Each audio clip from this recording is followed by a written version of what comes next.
next half hour. Yeah, just checking in with you about the property scene. Well, let's look at the big picture. You help people move to Portugal.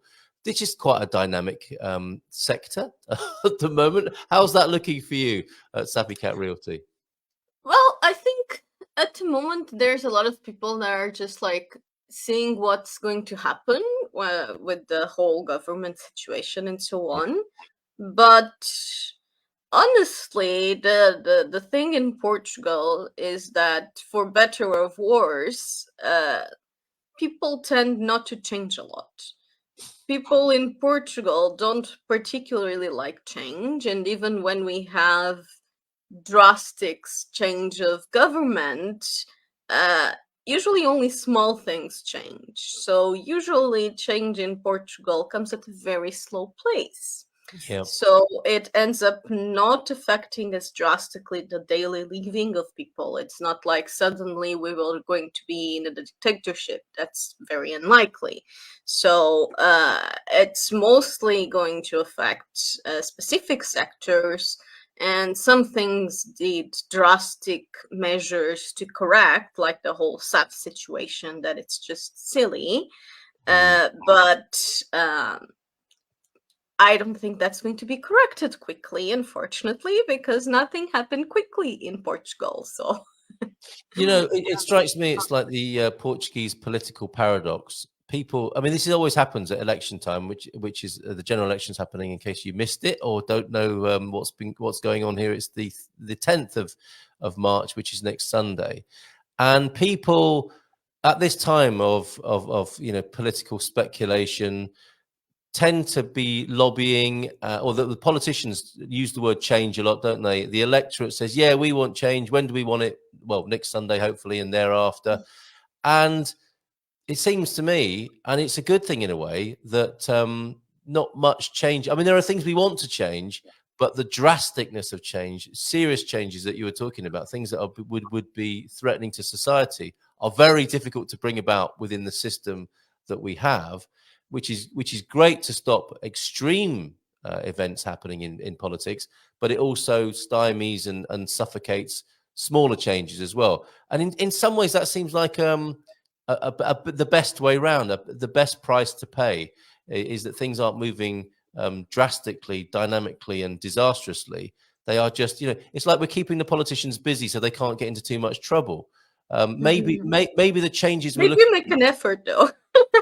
what they try and mess things up, but they confound themselves and each other.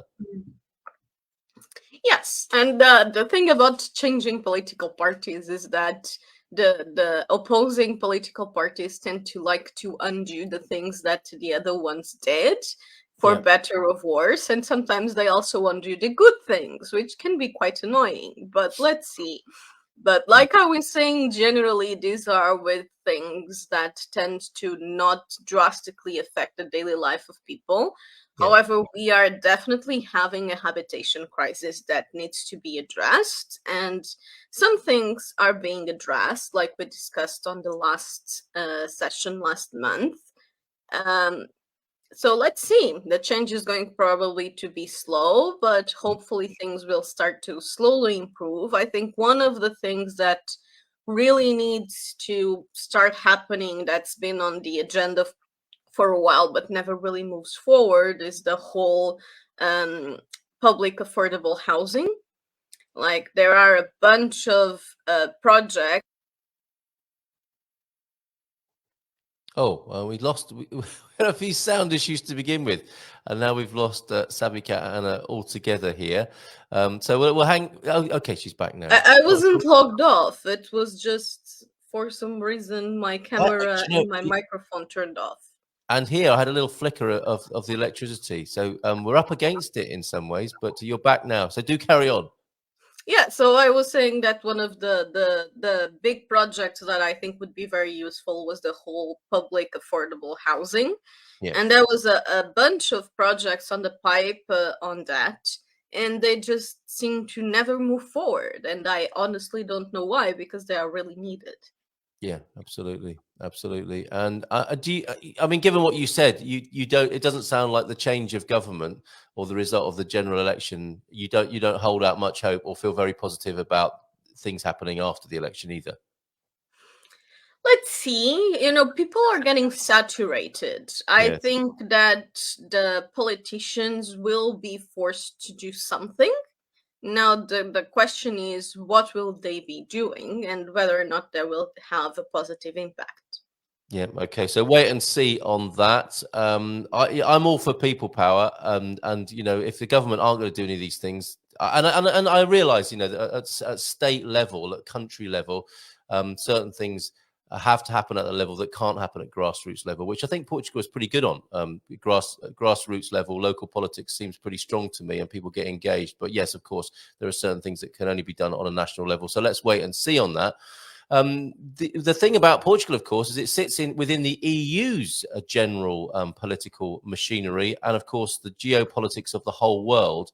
And that perhaps, Anna, is the more important issue, or certainly equally important, that what goes on in America, for example, will be very Yeah, I would influential. say that the European Union does apply positive pressure towards important change. And sometimes Portugal is resistant to that, and some of the systems don't work too well. Like, for example, we are paying a fine for not complying with the corruption measurements from the European Union. And that's been the case for like 3 or 4 years, but it seems that it's more profitable to pay the fine than to solve the problem for the people in power. Same thing for the highways, the scoots, that thing that you go Yeah. by, charges you like €1, 50 cents, that sort of thing. They are illegal too, and we are also paying a fine to the European Union on that for years now. And once again, it's more profitable to pay the fine than to solve the problem because they get more money from the scoots than they pay on the fine. It's amazing, isn't it? It's like an individual breaking the speed limit every morning and paying a fine for that, but they're happy to do so because they get to work quicker. Bizarre, but there you go. That's what's been going on for a little while here. So I think if we park up the political for a moment, because we just have to wait and see what happens now and the results. How quickly in Portugal do people know what's going to happen after the election? Generally speaking, Anna. It's usually a few hours. You usually get the results like later on the same day, and then the fancy announcements on the next day. Yeah. Okay. So we'll keep an eye on that. So a week on Monday, we'll have a look at that. I'm always surprised how disinterested actually many Portuguese people seem to be about these things. I think most of us are just frustrated exactly because nothing ever seems to happen. Yeah. Okay. Well, we'll bear that in mind.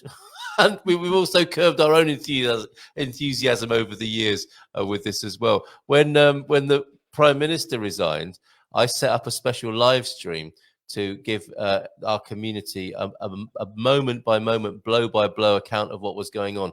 And nothing happened. And several Portuguese friends didn't even hear about it. And when I said, "Isn't this exciting? What's going on with the government?" And it's like, "Oh no, not really. It always happens. This sort of thing." So I have learned to change my level of interest and excitement when it comes to Portuguese politics. Now, moving on to the people who are moving here, the people you help, and the bigger picture, of course, and what will happen with the American election. I think that will prompt more people to come to Portugal. Are you getting a sense of that at the moment?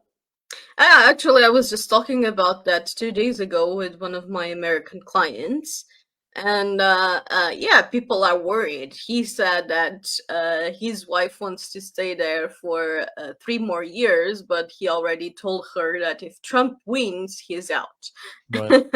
And I think that's the case for a lot of people. And I also work a lot with minority communities like LGBTQ and so on. And for those people, unlike in Portugal, those changes can be very worrying and very drastic. There are sometimes, I think, during the last Trump presidency, those communities were particularly mistreated and even violated in a violence way.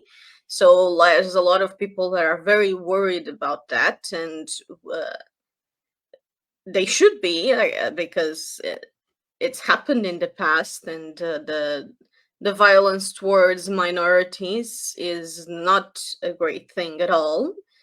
So if that happens, I guess it will be very good for my business, but it will not be very good for the world.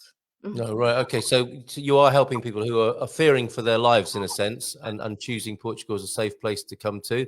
For people who are Yes, not that's familiar with you. definitely one of the big factors, the safety.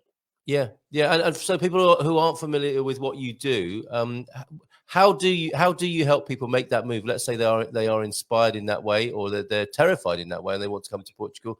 How does your process work for people? So usually the first thing is that we have a conversation to understand if our interests are aligned and if their expectations are reasonable, because some people have kind of misguided ideas about Portugal, and it's important to clear things up on a first call. So we always have a first call with customers. This call can be booked directly with me, and if that's the case, it is paid. But we also have a clarification call that is free. That is usually with my operation manager or marketing manager, where we clarify how things work and generally understand whether or not people have realistic expectations and guide them in the right direction. Then, of course, one of the important things for us is understanding the lifestyle and the desires. What these people want to change? What are these people wanting to achieve by coming to Portugal? So we can try and best advise them on how to make that happen. And different people have very different needs. There's people who want to be living in a city with lots of young people around, lots of restaurants, lots of life. And there's people who want to be quiet in a countryside with no neighbors. Yep. And these are very different needs, and they are both perfectly valid. And it's our job to understand these needs and help placing people in the right place for them. And sometimes people also have kind of misguided ideas about cities. Like, for example, most of the people, they tend to go for Lisbon because it's the capital, Mhm. but Portugal has so much more to offer. So one of the things we do is just according to their lifestyle and needs, we will show them other locations of the country that we think will be a good fit for them. But in the end, it's always the client's decision to decide where they want to get. And the same thing when we get to property research. So when it comes to property research, we will help the clients. We will search our own system. So we have an agent only system that accesses the whole market, and we are able to get some inside information through there. So we are able to send suggestions to the clients, but it works both ways. So the clients can also send us things that they think are aligned with their interests, and in this way we learned about their tastes and they learn about the market state and availability. And then at some point we meet in the middle and we find something that the client wants to put an offer in, and we help them with everything. So we will make the contacts, the negotiations, and then when we reach that stage, we will schedule for an inspection by an engineer and also review all the legal documentation. So I work with lawyers. That is always the documentation is always reviewed by actual lawyers. And if everything is aligned on both ends, then the next stage is, of course, the CPCV, and only after that, the deed. And we also support our clients with renovations or construction.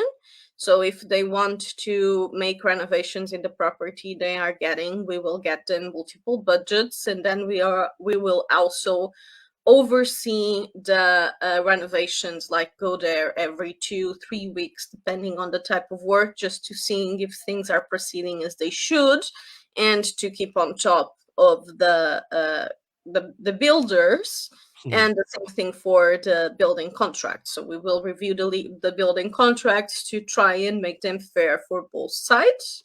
And when it comes to construction projects, it is a much more complex process because it involves licensing. So for those, we only do construction projects from our second package on, so the Wonder package or the investor package. We don't do construction projects for the decided package. That's our lowest package. But first thing you need to know is that it's going to take a while. So if you are going to do a licensing, count on at least 2 years minimum if things go well. So that's also the time that we will be working with you and making things happen. And we also go to the town hall meetings and coordinate with the lawyers and so on, pretty much act as project management. Very good. Excellent. Good to go through that process. And a couple of things I want to pick up on there. The first of which I think is great, is, and you can find out more at savvycatrealty.com there, the link that I've put on the screen, is I think you said something along the lines of, we make sure Portugal is the right fit for the person. Because let's face it, there is a feeding frenzy going on at the moment, and there are less scrupulous people than yourself who just say, yeah, fine, move to Portugal, just pay us this money and we'll help you move across. It's quite important to you, it sounds, to make sure that people are making the right move and not going to be entering into a whole lot of that they know what they are getting into, because sometimes we get clients that have completely misguided ideas that can buy a great house for like 100K. Well, maybe you can, but it will be very much on the interior, on the village. It will not be in Lisbon. Those days are over. Okay, yeah, absolutely. All right. So you disabuse people of any of those sort of notions and take them through that process to make sure they're making absolutely the right move, which is fantastic.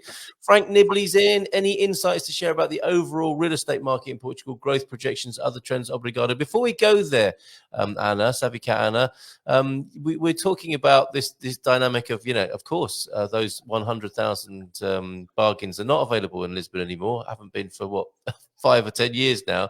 More. What is cooking? I mean, you're the person to answer that question, aren't you? Not pushing people, but like making people aware of other areas of Portugal. What's coming up on the radar? We're talking much more about this now on the Good Morning Portugal show, is areas other than Lisbon, Porto, and the usual suspects. What else is coming up for people? Once again, I think this is very much about the personal, needs and lifestyle of each person. So it's very different to those two people I described earlier, what they want. So if you want to live in a city, so there are some interesting medium cities that you can look at that are way more affordable than Lisbon, like for example Braga or Aveiro or Castelo Branco, or there's probably more, but that's what my brain is remembering right now. And then if you want to, if you are open to living in the countryside or even looking to live in the countryside, in the Quinto or so on, then you have honestly a much wider range of choice, because there is a lot of countryside in Portugal. Oh yeah. Oh, Caldas da Rainha for cities, that's also one. But it depends also on the type of landscape, on or how far you want to be for the city. Like the cheapest locations will be the interior ones, because that's where the least people want to be, and there tends to be less transport and less accesses, so it takes you longer to get to places. Yeah. And it's also tends to be, the cities tend to be less developed, in a way that you have less offer when it comes to health and restaurants and all of that. So you will always be limited in that sense, but then again, you will also have a much more attractive pricing. So in interior locations, you will have, and that can happen both to the north, let's say I can't remember. My brain isn't working to remember names of cities, but generally the whole interior section can be quite the cheapest locations in Portugal. So yeah, you might be talking about Ponte Lima, Viana do Castelo, for example, or further That's in. not interior though. That Familiar. is coastal, Yeah. and although it's definitely way cheaper than let's say Lisbon or Porto, it's popular, and the prices are rising on those locations, although they still have room to rise more. Yeah. Okay. And Ponte Lima is actually a whole phenomena because it was overtaken by Airbnbs, and property got very expensive because it's a very scenic location. Yeah, absolutely beautiful. And we know we have friends in our community here. Joao de Norte, of course, from Ponte Lima, who was part of that. Yeah, I guess from our point of view, getting Ponte Lima on the map, along with Bob and Viv as well, and the work that Vitor Costa's doing up there. Pam saying Laria and Coimbra, also good-sized cities with a lot going on. And you mentioned Caldas de Rainha. I live near Caldas and met a couple of your clients yesterday, coincidentally, who are very happy with the work that you did for them I'm glad. in Caldas. Definitely something going on in Caldas. So let's go back to Frank Nibley's question here. And I don't know, I hear this in the news, Anna, about these ratings agencies that it just sounds like, it's either going to be the kiss of death or green light for go in countries. But for what it's worth, Portugal's rating set for straight A's after 13 years. All major ratings agencies expected to agree on critical upgrade. After 13 years, Portugal should once again be treated as A level by the financial rating agencies. Analysts are expecting Standard & Poor's rating increase as early as tomorrow, and this was published on the 29th. Standard & Poor's, the S&P, is scheduled to assess Portugal's sovereign debt on Friday after maintaining, that's today, the country's rating at BBB plus in its last assessment in September last year, but upgrading the outlook from stable to positive. Would you concur, in line with Frank's questions here? Are we looking into a positive view in the crystal ball? I know it's a crystal ball, but are you feeling good about the real estate market in Portugal? Or is it going in the direction of all those gloom and doom clickbaiters who say a boom and bust is coming here in Portugal? Yeah, like you were saying, that is very much crystal ball work. But honestly, I never really liked that whole rating things. They are all over the place. And like a few years ago, they were all doomed for Portugal, and now suddenly everything is great. So I generally don't particularly understand where they come from. Yeah. But right now, Portugal has a big problem, and that big problem is the internal economy. It is absolutely amazing to live in Portugal as a foreigner with a foreigner income where you have an amazing quality of life. But if you come to Portugal looking for a job, it will be very hard to have a good quality of life because salaries suck. Yeah. And our internal economy is in no way keeping up with the international economy. So there is a huge disparity on that. And it's not an easy problem to solve. And I don't believe that the government approach to solving this problem has been the best. So if these measurements keep the way they are, I think that disparity is only going to grow. However, from an international perspective, Portugal is an amazing country, and the international interest is not exactly decreasing. So I think that pretty much what will dictate the current real estate market will be mostly the international buyers, because the internal economy is fairly limited. And of course, there are Portuguese people that are well off, but I think it was in January or something, I was seeing an article saying that 48% of the Portuguese population is on the poverty line. Yeah, it's a So disgrace. I mean, it's a horrible situation for sure. And you make a good point. For the foreigners, it's great, and the number of foreign residents in Portugal doubles. We're seeing in a Portugal news article here, there are as many as 800,000 foreign residents living in Portugal, almost twice as many as 10 years ago. They're not all wealthy, of course, according to data from the Francisco Manuel dos Santos Foundation. Addressing the number of foreign residents, the former Prime Minister and former PSD leader Pedro Passos Coelho participated in a rally accusing the PS of having increased insecurity in the country, which he associates with immigration, which is a little bit of a worrying news story from an ex-PM there. And you make a very good point. It is good for us. The relative cost of living is good. And I don't think there are many expats, foreigners, immigrants who would not want to see Portuguese people getting a slice of the cake, as difficult as it sounds like to deliver. this is a complex situation because for right now, I would say that the Portuguese economy is highly dependent on these expats, especially the wealthy ones that bring in more economic prosperity, because internally the economy would be a lot more stagnated if it wasn't for their contribution. Like, there Yeah. are a lot of businesses and there is a lot of money circulating because of these people, and also lots of the renovations and the new businesses that pop up in towns are because of this. Yep. So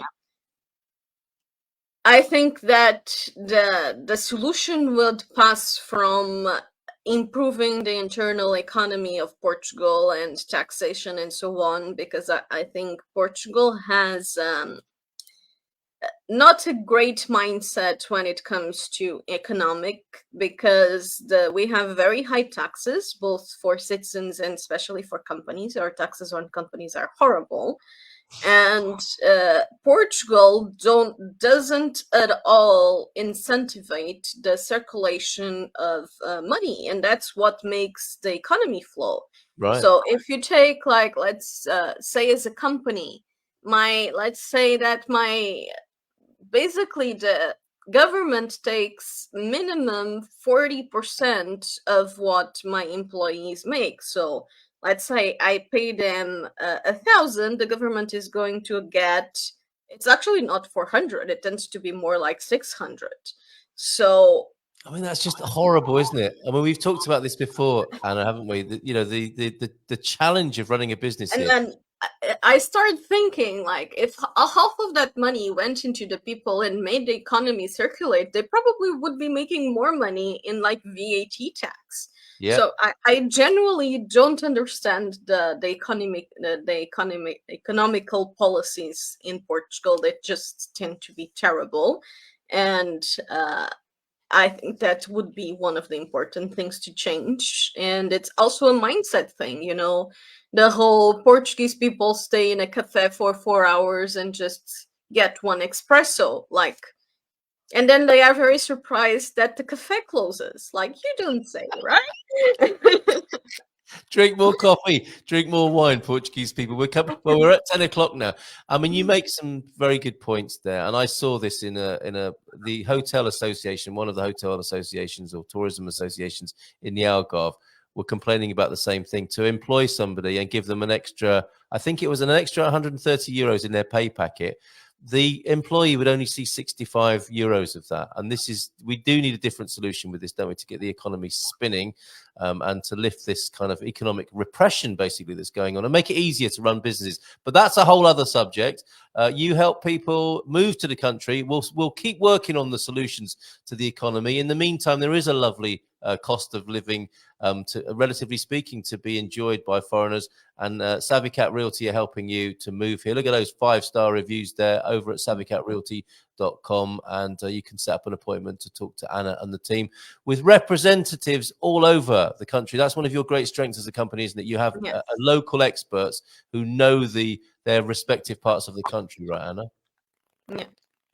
Yeah, so there you go. So have a great weekend. Bon fin semana to you and your team. This is a nice thought, inspired, I think, by what we were saying here and what you're sharing with us, Anna. Communities coming together, sharing resources, workload. Why does anyone go hungry when you can grow anything there? People have to come together, and this will happen everywhere. I guess if that doesn't happen at a governmental level, it's going to start to happen at societal grassroots level. That's like taxes over here for small businesses. I'm not sure where you are, Siobhan. Maybe the expats can support locals more. We're doing our best. I think that's a great idea, and we're all for that, as a representative group of foreigners and expats and immigrants here, of working with local people and supporting local business. That's in Boston, Massachusetts there. Okay. Anna, final word from you then. Well, my brain is still recovering, So yeah, check out our website if you are thinking about coming to Portugal. We do try to do things in a sustainable way, both from a cultural perspective and an economical perspective. We actually are going to change our website. It's late. It's supposed to be in January, but like Always the way everything with in us. Portugal, where the developers are late, and so we are hoping that somewhere in the next weeks we will have the new website ready to go. So Yeah. that's an exciting thing. And I do have a lot of plans for this year, but those are still not ready for public speaking. Well, your voice has gone all funny again, which I'm sure is not part of your health recovery. It's some technological problem, but thank you for that. I think we got the gist of it, and I hope you'll come and give us a scoop here whenever you're launching a new service for people moving to Portugal. That will be the first to know about it here on the Good Morning Portugal show. So, bon fim de semana, all the best to you, and continued love and best wishes for your speedy recovery there, Anna. And we'll look forward to seeing you again soon. Take care. Bye for now. Ciao, ciao. Thank you. Bye. There she goes. Right.